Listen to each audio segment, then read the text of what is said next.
आपका स्वागत है स्टोरी यूनिवर्स में। मुंशी प्रेमचंद की कहानी जिहाद हमें उस समय की ओर ले जाती है जब धार्मिक उन्माद ने सदियों से शांतिपूर्वक साथ रहने वाले समुदायों को एक दूसरे के खिलाफ खड़ा कर दिया था। प्रेमचंद का नाम साहित्य की दुनिया में एक महान कहानीकार के रूप में जाना जाता है, जिन्होंने अपनी रचनाओं में भारतीय समाज की जटिलताओं को अत्यंत गहराई और संवेदनशीलता के साथ उकेरा है। उनका साहित्य मानवता के प्रति प्रेम और करुणा का संदेश देता है। कहानी की शुरुआत में एक काफिला, जिसमें हिंदू शामिल हैं, अपने धर्म की रक्षा के लिए एक संकट से गुजर रहा है। क्या धर्म का अर्थ केवल हिंसा और कट्टरता है, या इसके पीछे कोई और गहराई है? क्या प्राणों के भय से धर्म का परित्याग करना उचित है? धर्मदास और खजानचंद जैसे पात्र हमें साहस, विश्वासघात, प्रेम और बलिदान की उन धारणाओं के बारे में सोचने पर मजबूर करते हैं जो समाज में सदियों से चली आ रही हैं। खजानचंद की मृत्यु और श्यामा का प्रेम इस बात की याद दिलाता है कि सच्चा धर्म हमेशा मनुष्य के हृदय में होता है, जिसे बाहरी प्रलोभनों से बदला नहीं जा सकता। तो चलिए शुरू करते हैं। बहुत पुरानी बात है। हिंदुओं का एक काफिला अपने धर्म की रक्षा के लिए पश्चिमोत्तर के पर्वत प्रदेश से भागा चला आ रहा था। मुद्दतों से उस प्रांत में हिंदू और मुसलमान साथ साथ रहते चले आए थे। धार्मिक द्वेष का नाम न था। पठानों के झिरके हमेशा लड़ते रहते थे। उनकी तलवारों पर कभी जंग न लगने पाता था। बात बात पर उनके दल संगठित हो जाते थे। शासन की कोई व्यवस्था न थी। हर एक झिरगे और कबीले की व्यवस्था अलग थी। आपस के झगड़ों को निपटाने का भी तलवार के सिवा और कोई साधन न था। जान का बदला जान था, खून का बदला खून। इस नियम में कोई अपवाद न था। यही उनका धर्म था, यही ईमान। मगर उस भीषण रक्तपात में भी हिंदू परिवार शांति से जीवन व्यतीत करते थे। पर एक महीने से देश की हालत बदल गई है। एक मुल्ला ने न जाने कहां से आकर अनपढ़ धर्म शून्य पठानों में धर्म का भाव जागृत कर दिया है। उसकी वाणी में कोई ऐसी मोहिनी है कि बूढ़े, जवान, स्त्री पुरुष खिंचे चले आते हैं। वह शेरों की तरह गरज कर कहता है, खुदा ने तुम्हें इसलिए पैदा किया है कि दुनिया को इस्लाम की रोशनी से रोशन कर दो, दुनिया से कुफ्र का निशान मिटा दो। एक काफिर के दिल को इस्लाम के उजाले से रोशनी कर देने का सवाब सारी उम्र के रोजे, नमाज और जकात से कहीं ज्यादा है।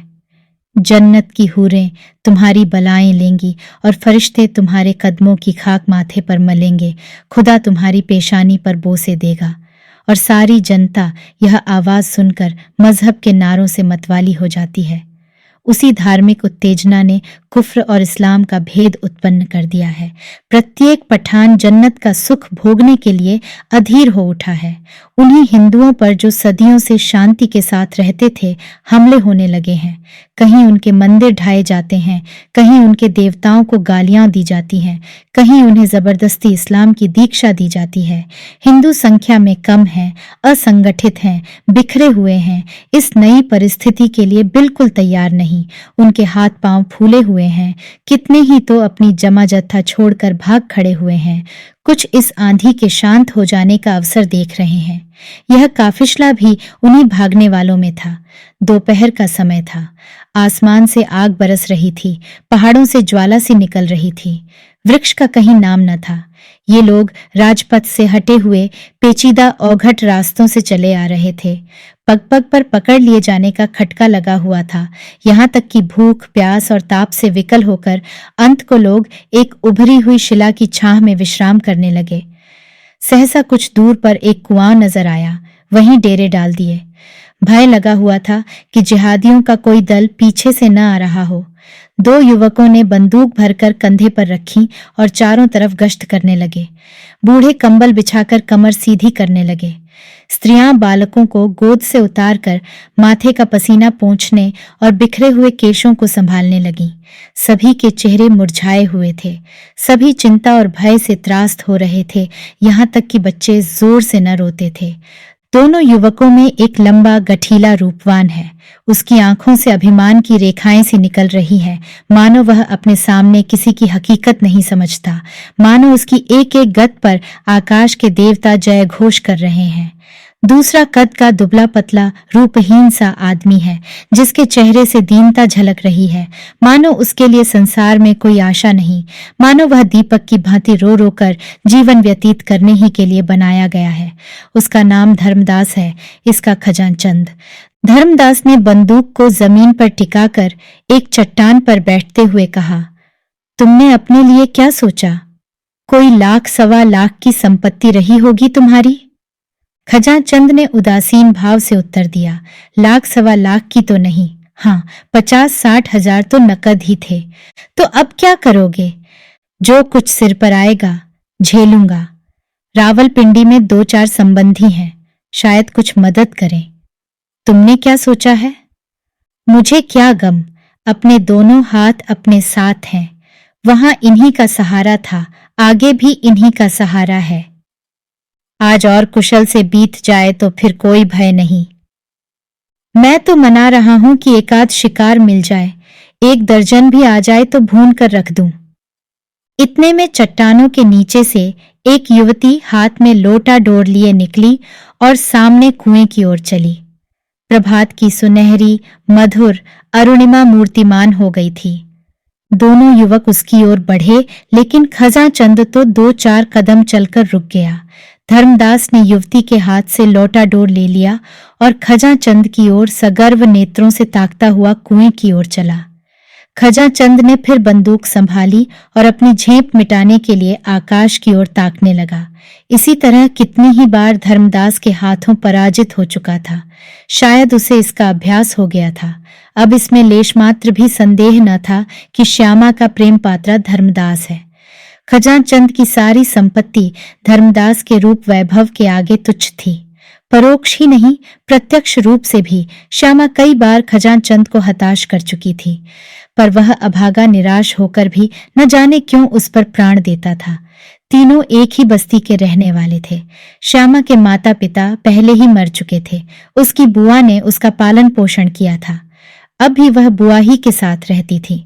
उसकी अभिलाषा थी कि खजानचंद उसका दामाद हो, श्यामा सुख से रहे और उसे भी जीवन के अंतिम दिनों के लिए कुछ सहारा हो जाए। लेकिन श्यामा धर्मदास पर रीझी हुई थी। उसे क्या खबर थी कि जिस व्यक्ति को वह पैरों से ठुकरा रही है, वही उसका एकमात्र अवलंब है। खजानचंद ही वृद्धा का मुनीम, खजांची, कारिंदा सब कुछ था, और यह जानते हुए भी कि श्यामा उसे जीवन में नहीं मिल सकती। उसके धन का यह उपयोग न होता तो वह शायद अब तक उसे लुटाकर फकीर हो जाता। 2. धर्मदास पानी लेकर लौट ही रहा था कि उसे पश्चिम की ओर से कई आदमी घोड़ों पर सवार आते दिखाई दिए। जरा और समीप आने पर मालूम हुआ कि कुल 5 आदमी हैं। उनकी बंदूक की नलियां धूप में साफ चमक रही थीं।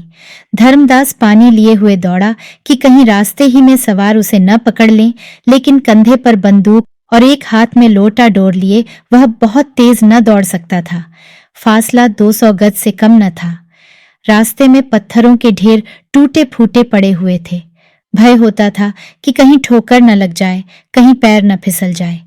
इधर सवार प्रतिक्षण समीप होते जाते थे।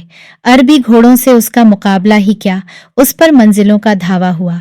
मुश्किल से 50 कदम गया होगा कि सवार उसके सिर पर आ पहुंचे और तुरंत उसे घेर लिया।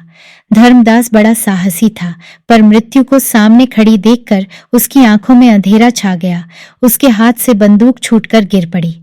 5 उसी के गांव के महसूदी पठान थे। एक पठान ने कहा, उड़ा दो सिर मरदूद का, दगाबाज काफिर। दूसरा, नहीं नहीं ठहरो, अगर यह इस वक्त भी इस्लाम कबूल कर ले तो हम इसे मुआफ कर सकते हैं। क्यों धर्मदास, तुम्हें इस दगा की क्या सजा दी जाए? हमने तुम्हें रात भर का वक्त फैसला करने के लिए दिया था, मगर तुम इसी वक्त जहन्नुम पहुंचा दिए जाओ। लेकिन हम तुम्हें फिर मौका देते हैं, यह आखिरी मौका है। अगर तुमने अब भी इस्लाम न कबूल किया तो तुम्हें दिन की रोशनी देखनी नसीब न होगी। धर्मदास ने हिचकिचाते हुए कहा, जिस बात को अक्ल नहीं मानती उसे कैसे? पहले सवार ने आवेश में आकर कहा, मजहब को अक्ल से कोई वास्ता नहीं। तीसरा, कुफ्र है, कुफ्र है। पहला, उड़ा दो सिर मरदूद का, धुआं इस पार। दूसरा, ठहरो ठहरो, मार डालना मुश्किल नहीं, जिला लेना मुश्किल है। तुम्हारे और साथी कहाँ हैं धर्मदास? धर्मदास सब मेरे साथ ही हैं। दूसरा कलाम शरीफ की कसम, अगर तुम सब खुदा और उनके रसूल पर ईमान लाओ तो कोई तुम्हें तेज निगाहों से देख भी न सकेगा। धर्मदास, आप लोग सोचने के लिए और कुछ मौका न देंगे? इस पर चारों सवार चिल्ला उठे, नहीं नहीं, हम तुम्हें न जाने देंगे, यह आखिरी मौका है। इतना कहते ही पहले सवार ने बंदूक छतिया ली और नली धर्मदास की छाती की ओर करके बोला, बस बोलो, क्या मंजूर है? धर्मदास सिर से पैर तक कांप कर बोला, अगर मैं इस्लाम कबूल कर लूं तो मेरे साथियों को तो कोई तकलीफ न दी जाएगी। दूसरा, हाँ, अगर तुम जमानत करो कि वे भी इस्लाम कबूल कर लेंगे। पहला, हम इस शर्त को नहीं मानते, तुम्हारे साथियों से हम खुद निपट लेंगे। तुम अपनी कहो, क्या चाहते हो, हाँ या नहीं? धर्मदास ने जहर का घूंट पीकर कहा, मैं खुदा पर ईमान लाता हूं। पांचों ने एक स्वर से कहा, अलहमद व लिल्लाह, और बारी बारी से धर्मदास को गले लगाया। 3. श्यामा हृदय को दोनों हाथों से थामे यह दृश्य देख रही थी। वह मन में पछता रही थी कि मैंने क्यों इन्हें पानी लाने भेजा।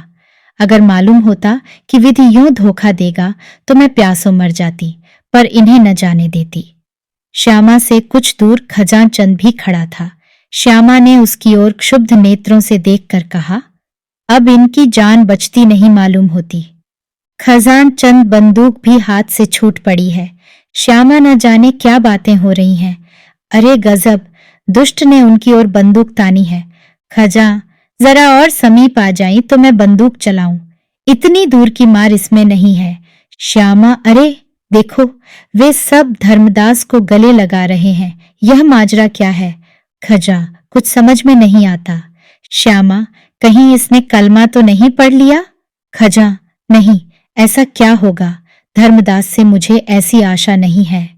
श्यामा, मैं समझ गई, ठीक यही बात है, बंदूक चलाओ। खजा, धर्मदास बीच में है, कहीं उन्हें न लग जाए। श्यामा, कोई हर्ज नहीं, मैं चाहती हूं पहला निशाना धर्मदास ही पर पड़े। कायर, निर्लज्ज, प्राणों के लिए धर्म त्याग किया, ऐसी बेहयाई की जिंदगी से मर जाना कहीं अच्छा है। क्या सोचते हो? क्या तुम्हारे भी हाथ पांव फूल गए? लाओ, बंदूक मुझे दे दो, मैं इस कायर को अपने हाथों से मारूंगी। खजा, मुझे तो विश्वास नहीं होता कि धर्मदास। श्यामा, तुम्हें कभी विश्वास न आएगा। लाओ, बंदूक मुझे दो। खड़ेन, क्या ताकते हो? क्या जब वे सिर पर आ जाएंगे तब बंदूक चलाओ? क्या तुम्हें भी यह मंजूर है कि मुसलमान होकर जान बचाओ? अच्छी बात है, जाओ। श्यामा अपनी रक्षा आप कर सकती है, मगर उसे अब मुंह न दिखाना। खजानचंद ने बंदूक चलाई, एक सवार की पगड़ी को उड़ाती हुई निकल गई। जिहादियों ने अल्लाह अकबर की हाक लगाई। दूसरी गोली चली और घोड़े की छाती पर बैठी। घोड़ा वहीं गिर पड़ा। जिहादियों ने फिर अल्लाह अकबर की सदा लगाई और आगे बढ़े। तीसरी गोली आई, एक पठान लौट गया, पर इसके पहले कि चौथी गोली छूटे, पठान खजानचंद के सिर पर पहुंच गए और बंदूक उसके हाथ से छीन ली। एक सवार ने खजानचंद की ओर बंदूक तान कर कहा, उड़ा दूं सिर मरदूद का, इससे खून का बदला लेना है। दूसरे सवार ने, जो इनका सरदार मालूम होता था, कहा, नहीं नहीं, यह दिलेर आदमी है। खजानचंद, तुम्हारे ऊपर दगा, खून और कुफ्र, ये 3 इल्जाम हैं और तुम्हें कत्ल कर देना ऐन सवाब है, लेकिन हम तुम्हें एक मौका और देते हैं। अगर तुम अब भी खुदा और रसूल पर ईमान लाओ तो हम तुम्हें सीने से लगाने को तैयार हैं। इसके सिवा तुम्हारे गुनाहों का और कोई कफारा प्रायश्चित नहीं है। यह हमारा आखिरी फैसला है। बोलो, क्या मंजूर है? चारों पठानों ने कमर से तलवारें निकाल लीं और उन्हें खजानचंद के सिर पर तान दिया। मानो नहीं का शब्द मुंह से निकलते ही चारों तलवारें उसकी गर्दन पर चल जाएंगी। खजानचंद का मुखमंडल विलक्षण तेज से आलोकित हो उठा। उसकी दोनों आंखें स्वर्गीय ज्योति से चमकने लगीं। दृढ़ता से बोला, तुम एक हिंदू से यह प्रश्न कर रहे हो? क्या तुम समझते हो कि जान के खौफ से वह अपना ईमान बेच डालेगा? हिंदू को अपने ईश्वर तक पहुंचने के लिए किसी नबी, वली या पैगंबर की जरूरत नहीं। चारों पठानों ने कहा, काफिर, काफिर। खजा, अगर तुम मुझे काफिर समझते हो तो समझो, मैं अपने को तुमसे ज्यादा खुदा प्रस्त समझता हूं। मैं उस धर्म को मानता हूं जिसकी बुनियाद अक्ल पर है। आदमी में अक्ल ही खुदा का नूर, प्रकाश है और हमारा ईमान हमारी अक्ल। चारों पठानों के मुंह से निकला, काफिर, काफिर। और चारों तलवारें एक साथ खजान चंद की गर्दन पर गिर पड़ी। लाश जमीन पर फड़कने लगी।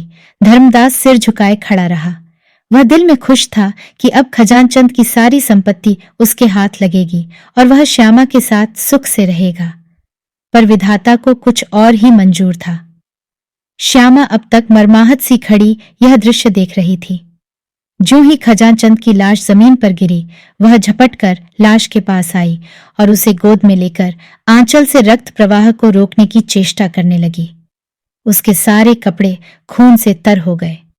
उसने बड़ी सुंदर बेल बूटों वाली साड़ियां पहनी होंगी, पर इस रक्त रंजित साड़ी की शोभा अतुलनीय थी। बेलबूटों वाली साड़ियां रूप की शोभा बढ़ाती थीं। यह रक्त रंजित साड़ी आत्मा की छवि दिखा रही थी। ऐसा जान पड़ा मानो खजान चंद की बुझती आंखें एक अलौकिक ज्योति से प्रकाशमान हो गई हैं। उन नेत्रों में कितना संतोष, कितनी तृप्ति, कितनी उत्कंठा भरी हुई थी। जीवन में जिसने प्रेम की भिक्षा भी न पाई, वह मरने पर उत्सर्ग जैसे स्वर्गीय रत्न का स्वामी बना हुआ था। 4 धर्मदास ने श्यामा का हाथ पकड़कर कहा, श्यामा, होश में आओ। तुम्हारे सारे कपड़े खून से तर हो गए हैं। अब रोने से क्या हासिल होगा? ये लोग हमारे मित्र हैं, हमें कोई कष्ट न देंगे। हम फिर अपने घर चलेंगे और जीवन के सुख भोगेंगे। श्यामा ने तिरस्कारपूर्ण नेत्रों से देखकर कहा, तुम्हें अपना घर बहुत प्यारा है तो जाओ, मेरी चिंता मत करो, मैं अब न जाऊंगी। हाँ, अगर अब भी मुझसे कुछ प्रेम हो तो इन लोगों से, इन्हीं तलवारों से मेरा भी अंत करा दो। धर्मदास करुणा कातर स्वर से बोला, श्यामा, यह तुम क्या कहती हो? तुम भूल गई कि हमसे तुमसे क्या बातें हुई थीं? मुझे खुद खजानचंद के मारे जाने का शौक है, पर भावी को कौन टाल सकता है? श्यामा, अगर यह भावी थी तो यह भी भावी है कि मैं अपना अधम जीवन उस पवित्र आत्मा के शोक में काटूं जिसका मैंने सदैव निरादर किया। यह कहते कहते श्यामा का शोकोद्गार, जो अब तक क्रोध और घृणा के नीचे दबा हुआ था, उबल पड़ा और वह खजान चंद के निस्पंद हाथों को अपने गले में डालकर रोने लगी। चारों पठान यह अलौकिक अनुराग और आत्मसमर्पण देखकर करुणार्द्र हो गए। सरदार ने धर्मदास से कहा, तुम इस पाकीज़ा खातून से कहो हमारे साथ चले। हमारी जाति से इसे कोई तकलीफ न होगी, हम इसकी दिल से इज्जत करेंगे। धर्मदास के हृदय में ईर्ष्या की आग धधक रही थी। वह रमणी, जिसे वह अपनी समझे बैठा था, इस वक्त उसका मुंह भी नहीं देखना चाहती थी। बोला, श्यामा, तुम चाहो इस लाश पर आंसुओं की नदी बहा दो, पर यह जिंदा न होगी। यहाँ से चलने की तैयारी करो। मैं साथ के और लोगों को भी जाकर समझाता हूँ। खान लोएक हमारी रक्षा करने का जिम्मा ले रहे हैं। हमारी जायदाद, जमीन, दौलत सब हमको मिल जाएगी। खजान चंद की दौलत के भी हम ही मालिक होंगे। अब देर न करो, रोने धोने से अब कुछ हासिल नहीं।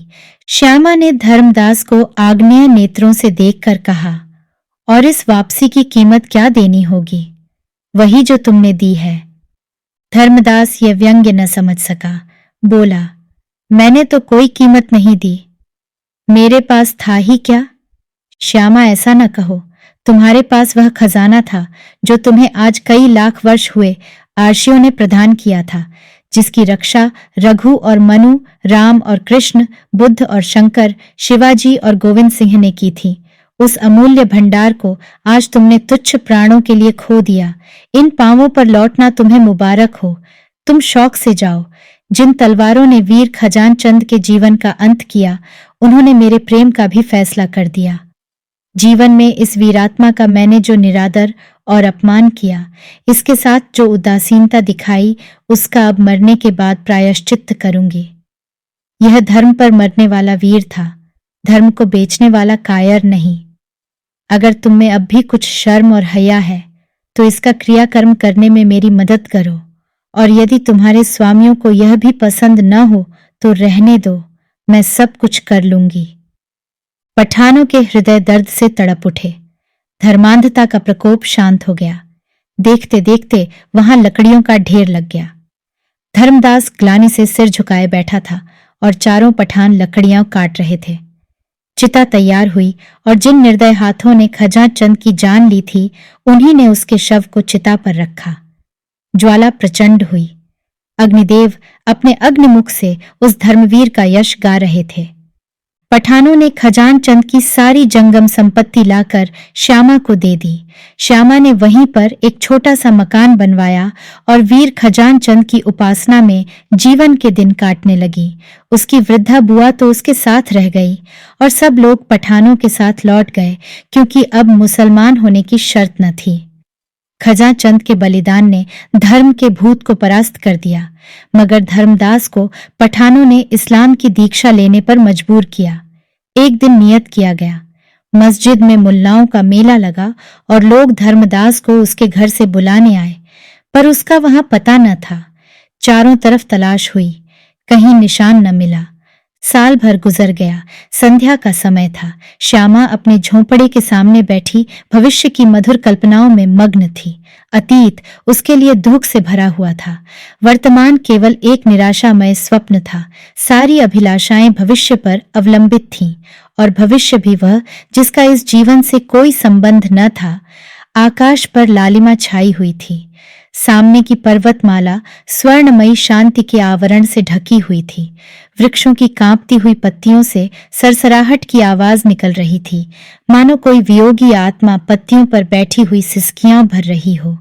उसी वक्त एक भिखारी फटे हुए कपड़े पहने झोंपड़ी के सामने खड़ा हो गया। कुत्ता जोर से भूंक उठा।